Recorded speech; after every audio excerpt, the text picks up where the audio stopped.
بڑی بات برکتوں کا روز ہے، بڑی رحمت ہے۔ یقیناً یہ صحیح اور خاص طور سے اس مومن کے لیے ہے جس نے ماہ مبارک کے رمضان میں روزے رکھے، مبارک کے رمضان میں اللہ کی عبادتیں کی، جس نے ماہ مبارک کے رمضان میں دعائیں کی، جس نے ماہ مبارک کے رمضان میں حقوق اللہ اور حقوق عباد ادا کیا۔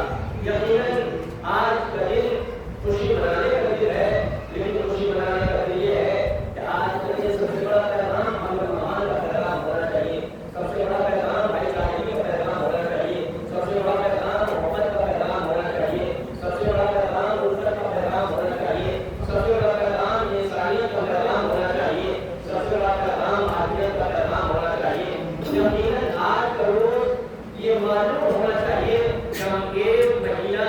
مسلسل اللہ کے مہمان رہے اور اس مہینہ کا حاصل کیا۔ یہ ہمارے کردار سے ظاہر ہونا چاہیے کہ جو ہم ایک مہینے کے لیے اگر انسان کے بڑے انسان کے لیے ایک دن بھی مہمان ہو جاتا ہے تو پوری زندگی یہ کہتا ہوا نظر آتا ہے کہ میں فلاں صاحب کو مہمان رہے، میں فلاں صاحب آپ اس عظیم بادلہ شریف کے مہینہ مہمان رہے کہ جس سے بڑھ کر کوئی نہیں ہے، جو رحیم بھی ہے، کریم بھی ہے، غفور بھی ہے، جس نے پوری کائنات کو خلق کیا اور خلق کرنے کے بعد خصوصاً انسان کے سر پر اشرف المخلوقات کا تاج لگایا، اور جس بندے سے اللہ اتنی محبت کرتا ہے کہ یقیناً 70 ماؤں سے زیادہ اللہ کے بندوں سے محبت کرتا ہے، اور ایک ہی نعرے کا میرے بندے میری عبادت کرو، اپنے اکیلی اللہ کا مسئلہ میرے بندے تم سے تو صرف میری اطاعت کرو۔ یاد رہے اور میں نے ساری کائنات کا ذرہ ذرہ تمہارے لیے خلق کیا، یہ زمین کا فرش، یہ آسمان کا شامیانہ، یہ چاند و سورج کی زندگی ہے، یہ دنیا کے ذرہ ذرہ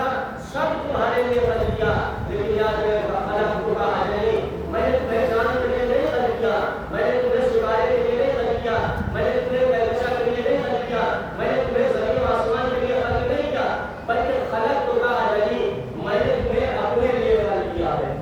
کائنات کا ذرہ ذرہ تمہارے لیے بنایا میں نے، لیکن تمہیں ہمیں اپنے لیے بنایا ہے۔ تو جب ساری نعمتیں ہمیں تمہارے حصے میں رکھی ہیں تو تمہارا اپنے فرض ہے کہ جب بھی نعمت استعمال کرو، نعمت دینے والوں کو کبھی فراموش نہ کرو۔ جب بھی نعمت استعمال کیا جائے یہ ذہن میں رہے کہ نعمت کس کی طرف سے آئی، یاد رہے نعمت دینے والا بادلہ شریف ہے، چاہے اکثر چاہے اعلان اللہ کی طرف سے ملے یا بندوں کی طرف سے ملے، جب بھی چاہے بندوں کی طرف سے ملے یا اللہ کی طرف سے ملے، ہمیں چاہیے کہ بندوں کا بھی شکریہ ادا کریں اور اللہ کریں۔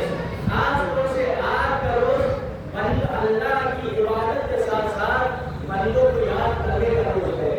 آج کے روز خاص طور سے اللہ کے ساتھ ساتھ بندوں کو یاد کرنے کا روز ہے۔ یقیناً اس کی سب سے بڑی عبادت ہوگی، اس کی سب سے بڑی عید ہوگی جس نے ماہ مبارک ایک مہینہ عبادت کرنے کے ساتھ ساتھ اپنے پڑوس میں، اپنے محلے میں، اپنے سماج میں، اپنے کلچر میں، اپنے ملک میں انسان کا خیال رکھا، یعنی کوئی اگر محتاج ہوا اس کے احتیاج کو دور کیا، کوئی ضرورت مند ہوا اس کی ضرورت کو دور کیا۔ یہ بہت بڑا ثواب ہے، بہت بڑا ثواب ہے کہ جو انسان ضرورت مند کی ضرورت کو دور کرے۔ یقیناً میں نے جس آیت کی تلاوت کیا کبھی یہ پوری نہیں ہوگی، اشارت سے حد اللہ من رزقہ، اللہ نے کامیابی کا راز بتایا ہے، ہم اپنی کامیابی کا جو بھی راز ملے، لیکن اللہ کہتا ہے کہ نگاہ قدرت میں کامیاب وہ انسان ہے جس نے تزکیہ نفس کیا، جس نے اپنے نفس کو پاک بنایا، جس نے اپنے کردار کو سنبھالا۔ مطلب یہ ہے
سبحان اللہ